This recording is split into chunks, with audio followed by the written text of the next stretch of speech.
What is going on, YouTube people? Neo Cards and Comics here. Today, I think this might be one of the most powerful tools that we have seen roll out in quite a while.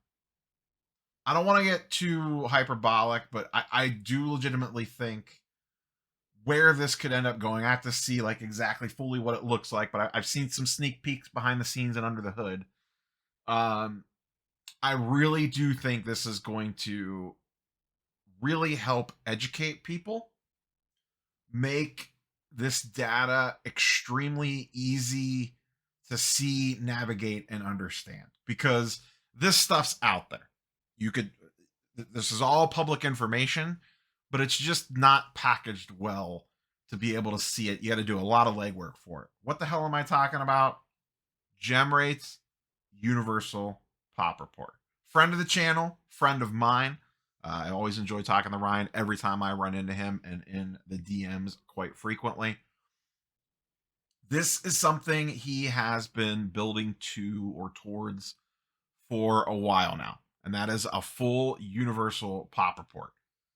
This will be rolled out in stages the way that I understand it. We teased this in the monthly gem rate video earlier this week at the very beginning of the week. It's starting off, and he rolled this out. He posted about this. You could go see it over on his Instagram. I'm not going to go through his whole report. I kind of want to show you some of the stuff that I'm excited for, and then we'll do a full deep dive once the full Universal Pop Report's live. So right now, it's still just the Iconic 100. The Iconic 100 are like the top 100 cards deemed by PWCC. He chose those because it was neutral, and it does cover a lot of the cards. So those 100 are live and ready to rock and roll in the Universal Pop Report. And then I believe within about a week or two, we will see a full release of the rest of the Universal Pop Report. I don't believe it's going to have every single set under the sun initially, but it'll have a lot of the big ones, especially the ones on the ultra modern side. So the information that we're about to get is going to be extremely helpful. There's a lot of different angles we'll be able to take with it. And we're just scratching the surface with what we're going to talk, some of the stuff we're going to talk about today. So I don't want to dive too much into the slides that he made up. I actually want to go over, because if you go to the website, this is the full website here, the Iconic Tracker. You could scroll through all the individual cards. Like I said, we kind of gave a little bit of a little sneak peek of this earlier in the week, but just to kind of give you a quick rundown, here's the 52 Topps Mantle. It shows you the total graded on the pop, the total by PSA, Beckett, SGC, etc. And then you can hit this little down arrow and it gives you the full breakdown. Now imagine this, but with 2022 Prism, 2023 Prism, 2021 Prism, 2017 Prism, 1993, whatever. You will have full access to all this stuff for a bunch of different sets. Like I said, initially, not every single set is going to be in there, but a lot of the popular ones are going to be.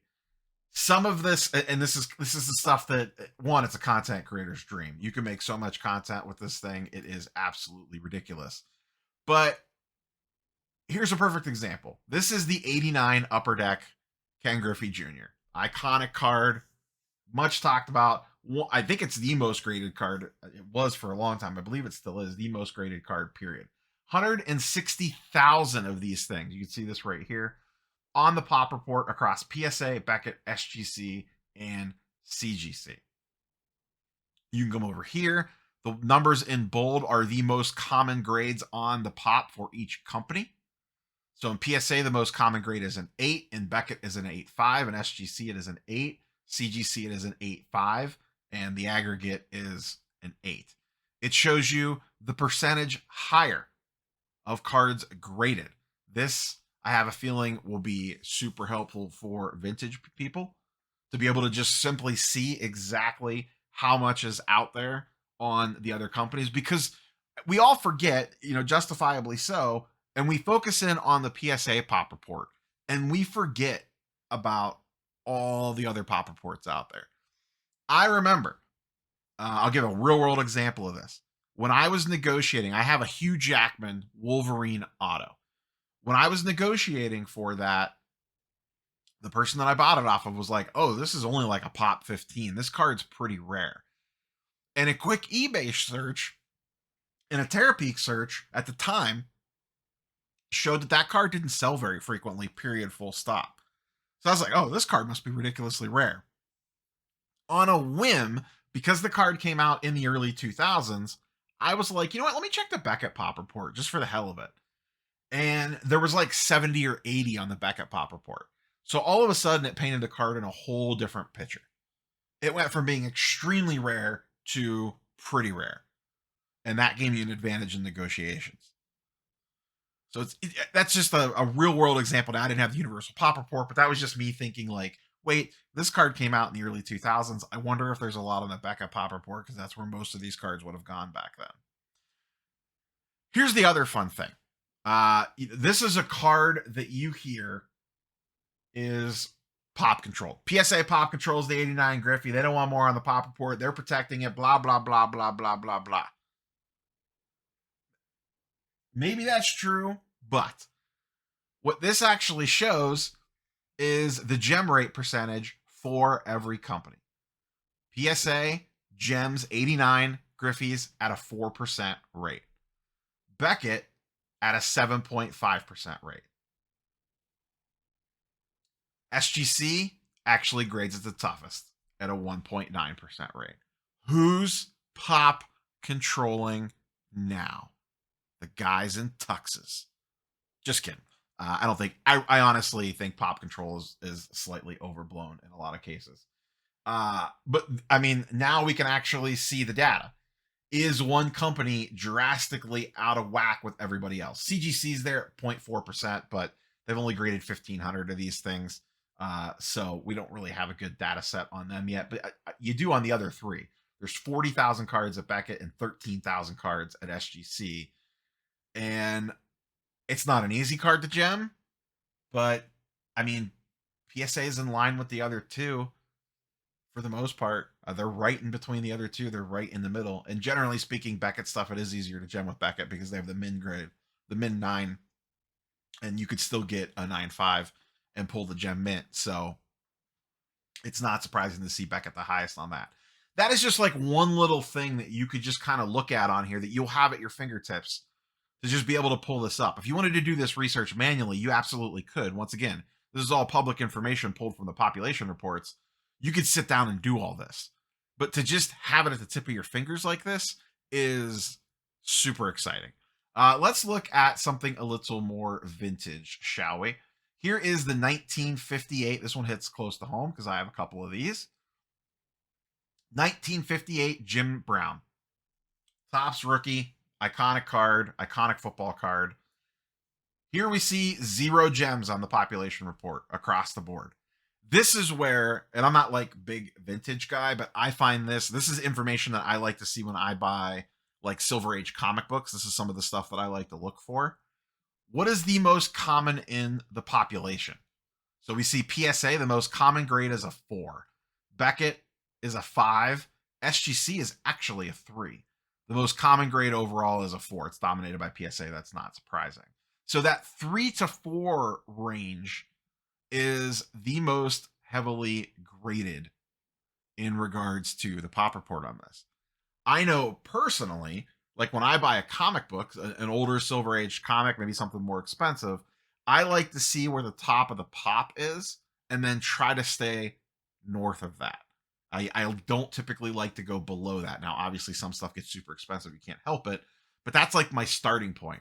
So my Jim Browns are SGC 3s. It's the most common grade in the SGC pop report. So that's kind of like right where I typically like to sit. Now, I didn't know that when I bought him and traded for him. It just kind of happened to work out that way. But this, just to be able to see this very quickly, and then you could start to see that grade distribution and how it tails off. Okay, cool. I'm negotiating for a, SGC 8 or a Beckett 8 of a Jim Brown card. How many are actually out there around that grade range? Now, it's not going to be perfect company to company, but you get an idea of, if you just looked at the Beckett Pop report and saw 6 on here, you're like, oh, that doesn't really tell you the whole story. How many of them are out there in the other company? Spoilers, still not a lot in the grand scheme of things. The other thing that this is going to show is the total population. So there are 8,000 total Jim Brown rookie cards graded. Now, obviously, there's way more of them out there. Graded is not everything, but it at least gives you an idea. How rare is some of this actual vintage stuff that gets talked about so much? You know, when you look at, let's just scroll up really quick. I didn't look at this. The 52 mantle, there's 2,700 of them total graded. Let's go down and look at another one because this was another fun one on the PSA pop control bandwagon that I was curious about. The 1980 Ricky Henderson rookie. This is one, legendary. Oh, they never hand out 10s for this. You're never going to get a 10 on this. They're right in line. Now, they've graded more than everybody else, but PSA's gem rate percentage on this is 0.1%. Beckett's is 0.2%. SGC's is 0.1%. CGC hasn't graded any in a gem mint grade. So PSA's graded just under 36,000. Beckett's graded just under 7,000. SGC's graded just over 7,000. So once again, that's not nothing. Those are decent sized pop report numbers for a card like that, especially when there's 50,000 total on the population report. It's just interesting to see the other graders coming in right in line with where PSA is or vice versa. Because once again, this is another hot button one of a card that is, always pointed at to being pop controlled, as they're never adding any 10s to the market, this, that, the other thing. Spoilers, it's not just PSA, it's the other grading companies too. Maybe it's just a really hard card to gem mint. And it's really as simple as that. But once again, we can see here, you get to see the common distributions. Where does this card kind of filter out at in regards to where do most of them sit? In the 8 range, generally speaking, is where they kind of lay. So if you can get an 8.5 or a 9, pretty big card. Now, maybe in an 80 Ricky Henderson, that's not the best example because everyone knows that card. But when you start to look at, when we get outside this iconic 100 and you start looking at other stuff that's, maybe not necessarily as common knowledge about, I think that's where this stuff starts to come in handy. We'll get a better sense of this once we get the full pop report unveiled, or the full universal pop report, or, what we have in regards to sets, so we can kind of start digging in there, playing around, because I think there's a lot of other interesting things that we are going to be able to decipher, figure out. Like, for example, this is one of the, I'm excited to try to track down a few of these. Let's just say a random Luka card numbered to 50. How many times has that card actually been graded? I am willing to bet we will find a lot of serial numbered cards that there is way more on the total population report than the serial number. And that has nothing to do with Panini printing more than 50. It has to do with people cracking them and trying them out at all the different grading companies to try to get the number that they want. Or, oh, that got an 8. I'm going to send it back in and see if I can get a 9. Oh, that got a 9. I'm going to send it back in and see if I can get a 10. I guarantee we're going to see some really fun, like, this Luka card is out of 50. There is 75 on the pop report across all 4 grading companies. I would not be surprised if we see something like that. Once again, just kind of scratching the surface here. I'm super excited to get into the full universal pop report. I think this is going to be, like I said, I don't want to get too hyperbolic, but I think this is going to be a game changer. And what we will be able to do with this information and just the ease of access. Like I said, all this stuff is there. It's just a lot of work to put all of this together versus just clicking it up and putting it up on a nice chart like this. That's all I got for you, boys and girls. We'll catch you tomorrow for the weekly sports card market update. Peace.